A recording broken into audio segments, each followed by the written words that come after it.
Hello friends, मैं singer खुशबू ठाकुर जम्मू जिला बिहार से अटल कला साहित्य मंच संचालक सक्रिय सिंगर खुशबू ठाकुर। मैं अभी आपको एक शिव गुरु भजन सुना रही हूँ। कैसा लगेगा आप सब कमेंट में जरूर बताइएगा और अपना आशीर्वाद जरूर दीजिएगा।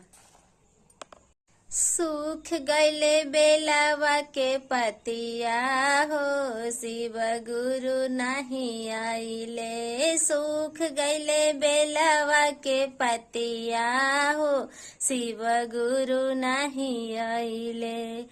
गुरु नहीं आइले हो, गुरु नहीं आइले। गुरु नहीं आइले हो, गुरु नहीं आइले।